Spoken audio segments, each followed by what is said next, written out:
Hello, children, and welcome to another session of Children's Liturgy. Today, we celebrate the 5th Sunday of Lent.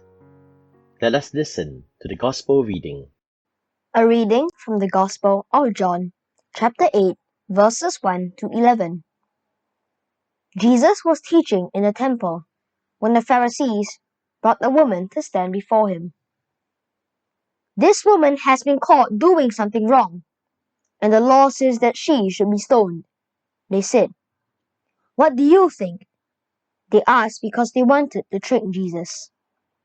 After a few moments, Jesus stood up and said, "Let the person who has never done anything wrong throw the first stone at her." The crowd that had gathered began to leave, one by one, until Jesus and the woman stood alone.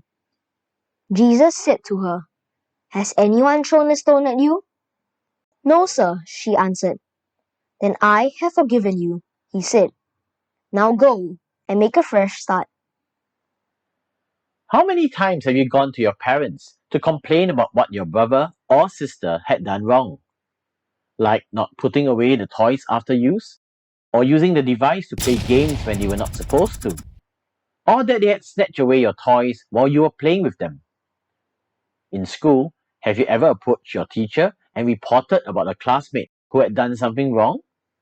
Perhaps they had not done their homework, or had jumped the queue at the canteen, or not returned the plates and cutlery to the right place after eating.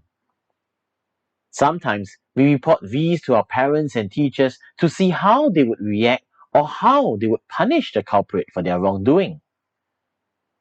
In today's Gospel, the Pharisees not only told Jesus about the woman who had sinned, they physically brought her to him in the temple to see how Jesus would punish her. They wanted to test Jesus to see if he would follow the law. The law was that for the serious sin that this woman had committed, she had to be stoned to death. If Jesus did not follow the law, the Pharisees would then have a reason to get Jesus into trouble. But we hear how Jesus was calm in his response.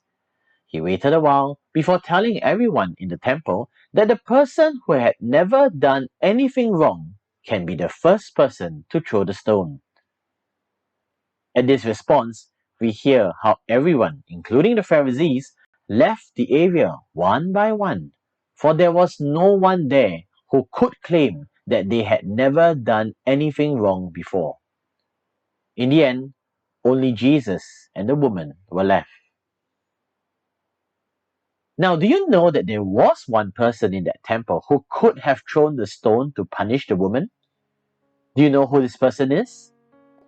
Yes, it is Jesus himself, because we all know that he has never done anything wrong. So Jesus could have thrown the first stone at the sinful woman and punished her. But did he? No. Instead, when everyone had left, he said to the woman that he would forgive her and told her to go and make a fresh start, which meant not to sin again. This was an extremely significant moment for her and for all of us. The gospel is not telling us that we should not tell our parents and teachers about our siblings or classmates who have done something wrong. In fact, it is right to do that. But the reason why we do that is not because we want to see our siblings or classmates be punished or get into trouble, just like what the Pharisees were hoping Jesus would do. Rather, it would be because we want them to learn from their mistakes and not make the same mistake again. In last week's Gospel, we learned about how God is like a forgiving father who forgave his son even though he had left home and squandered away his money. In today's Gospel, we see how Jesus forgives the woman, though both of them knew she deserved to be punished for her sins.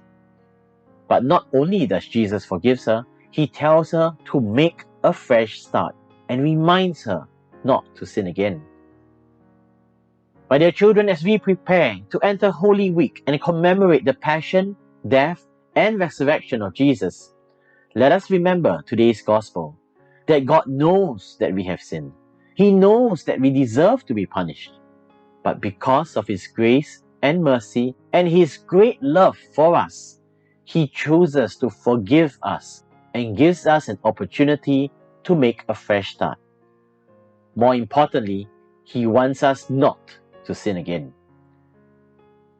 How can we do this? Just remember to tap for a fresh start. T.A.P. T. Think about Jesus. Whenever you are about to do something wrong, think of Jesus. Picture Him in your mind reminding you to choose to do the right thing. A. Ask for help. Approach your parents, teachers, friends, and even your siblings to remind you, support you, and even stop you from doing the wrong things. P. Pray to God. Ask God to help you to resist the temptation and to turn your attention to things that will help you become a better person. This loving encounter with Jesus would change the life of the sinful woman, just like the many other people who experienced the love of Jesus. Zacchaeus, the tax collector, the blind man who could see again, the cripple who could walk again. All of them had their lives changed because of their encounter with God's love and forgiveness. Do you want to continue to do the wrong things? Or do you want to tap? Think about Jesus, ask for help, and pray to God, so that you can embrace the wonderful grace and mercy of God and seize this opportunity for a new beginning and a fresh start in life. The choice is yours. Thank you, and may God bless you.